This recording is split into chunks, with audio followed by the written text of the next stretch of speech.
ஆசிரியர்கள் அனைவருக்கும் வணக்கம். நாம் இன்று டிஎன்எஸ்சிடி ஆப்பில் 3ஆம் பருவத்திற்கான தொகுத்தறி மதிப்பெண்களை எவ்வாறு உள்ளீடு செய்வது என்பது பற்றி பார்ப்போம். முதலில் டிஎன்எஸ்சிடி ஆப்பை தங்களது இண்டிவிஜுவல் லாகின் ஐடியை பயன்படுத்தி லாகின் செய்து கொள்ளவும். திரையில் தோன்றும் எண்ணும் எழுத்தும் என்ற ஐகானை கிளிக் செய்யவும். அதில் 3ஆவதாக வரும் சம்மேட்டிவ் என்ற ஆப்ஷனை கிளிக் செய்யவும். செலக்ட் டேர்ம் என்பதற்கு அருகில் உள்ள டவுன் ஆரோவை கிளிக் செய்து டேர்ம் 3ஐ செலக்ட் செய்யவும். இப்பொழுது நாம் கையாளும் வகுப்புகள் நமக்கு காண்பிக்கப்படும். அதில் எந்த வகுப்பிற்கு நாம் மதிப்பெண்களை உள்ளீடு செய்ய போகிறோமோ அதை செலக்ட் செய்யவும். மாணவர்களின் பெயர்கள் திரையில் தோன்றும். அதற்கு அருகில் நாட் அட்ஜஸ்டட் என்று காண்பிக்கப்படும். மாணவர்களின் பெயர்களுக்கு கீழே ரெக்கார்ட் என்ற ஆப்ஷன் உள்ளது. அதை கிளிக் செய்து உள்ளே செல்லவும்.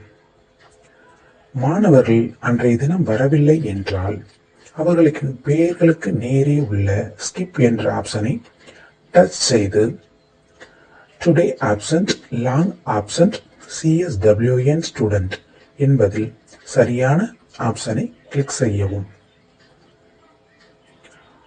மாணவர்கள் அன்றைய தினம் தேர்வை எழுதியிருக்கும் பட்சத்தில் அவர்களின் மதிப்பெண்களை வினாவாரியாக உள்ளீடு செய்யலாம். 1 முதல் 10 வினாக்களின் எண்ணிக்கை கொடுக்கப்பட்டுள்ளது.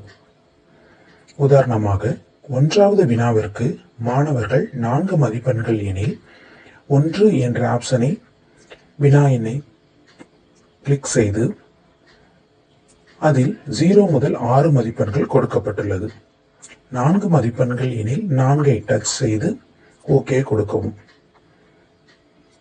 இதேபோல் ஒவ்வொரு வினாவிற்கும் ஒவ்வொரு மாணவர்களுக்கும் கிளிக் செய்து முடிக்கவும். ஒவ்வொரு வகுப்பிற்கும் முடித்த பின்பு ஃபைனலி சப்மிட் என்ற ஆப்ஷன் உள்ளது. அதை கிளிக் செய்யவும். ஒவ்வொரு வகுப்பிற்கும் முடித்த பிறகும் நாம் ஹோம் பேஜுக்கு சென்று மீளவும் இதே செயல்களை செய்ய வேண்டும். அப்படி செய்யும் பட்சத்தில் நமது உள்ளீடு உறுதிப்படுத்தப்பட்டுள்ளது என்பதை நாம் அறிந்து கொள்ளலாம். மதிப்பெண்களை உள்ளீடு செய்து முடித்த பின்பு ஹோம் பேஜிற்கு சென்று மீளவும் இதே செயல்களை செய்து மாணவர்களின் பெயர்களுக்கு